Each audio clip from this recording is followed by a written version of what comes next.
নমস্কার বন্ধুরা, সাহা কিচেনে আপনাদের স্বাগত জানাই।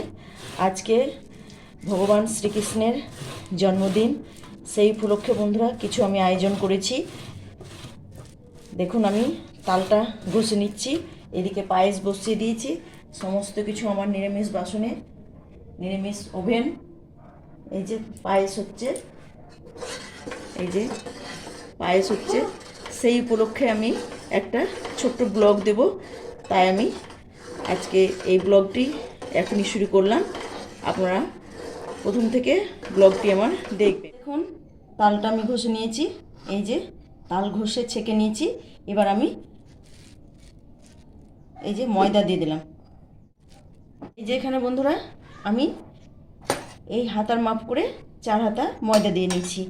এবার আমি অল্প পরিমাণে গোলমরিচ গুঁড়িয়ে নিয়েছি। গোলমরিচটা দিলে কি একটু সেন্টটা খুব ভালো হয়, খেতেও খুব সুস্বাদু হয়। আর এখানে মৌরি, মানে এখানে গুড় দিয়ে দিলাম।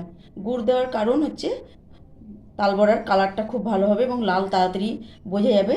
আর চিনি দিলে কি একটু সাদা সাদা হয়ে থাকে, তাই আমি অল্প পরিমাণে গুড় দিয়ে দিলাম, পরিমাণে চিনি দিয়ে দিলাম। ভালো করে সব মিশিয়ে নেব। বন্ধুরা, সমস্ত কিছু ব্যাটার আমি তৈরি করে নিয়েছি। এটা তালবড়া, এটা সুজি। বন্ধুরা, আমি একটু বলতে ভুলে গেছি, এখানে কিন্তু অল্প পরিমাণে সুজিও দিয়েছি। মালপোয়ার ব্যাটারেও অল্প সুজি দিয়েছি, সুজি, ময়দা, চিনি। আর এখানেও আমি ময়দার এই যে একটা ডো বানিয়ে নিয়েছি, এটাতে লুচি হবে। এবার আমি ভোগ ভাজা শুরু করব। বসিয়ে দিয়েছি, কড়াই গরম হয়ে গেছে। এবার আমি কড়াইয়ে তেল দিয়ে দেবো, সাদা তেল। কড়াইয়ে তেল গরম হয়ে গেছে। এবার আমি তালের বড়াটা ভেজে নেব। খুব বেশি হিট করলে চলবে না, তেলটা হালকা গরম থাকলেই হবে।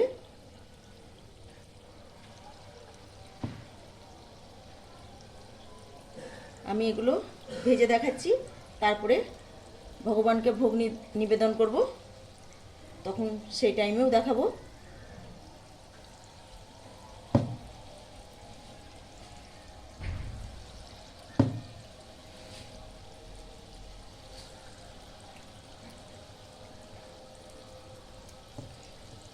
বন্ধুরা, একটা ছাক আমার হয়ে গেল। তালবড়া কি সুন্দর গোল গোল লাল হয়েছে। একই রকমভাবে আমি পরপর এইরকমভাবেই ভেজে নেব। বন্ধুরা দেখুন, আমি এই যে লুচি, মালপোয়া, তালবড়া এই আমি আয়োজন করেছি। পায়েস তো লাগেই, পায়েস করেছি। আর সামান্য ফল, এই ফল, এই যে এখানে আপেল, এখানে মৌসম্বি লেবু, এখানে আম, কলা, খেজুর, সন্দেশ, এই আমি সামান্য আয়োজন করেছি। এবার ভগবানকে আমি নিবেদন করব। দেখুন বন্ধুরা, আমি এবার ভগবান শ্রীকৃষ্ণকে ভোগ নিবেদন করব। আমি মোটামুটি আয়োজন করে নিয়েছি, সমস্ত কিছু গুছিয়ে নিয়েছি। এবার আমি আরতি করে ভোগ নিবেদন করা দেখাবো। এই যে আমি সামান্য আয়োজন করেছি বন্ধুরা, দেখুন। এবার আমি ভোগ নিবেদন করে আরতি করব, দেখাবো।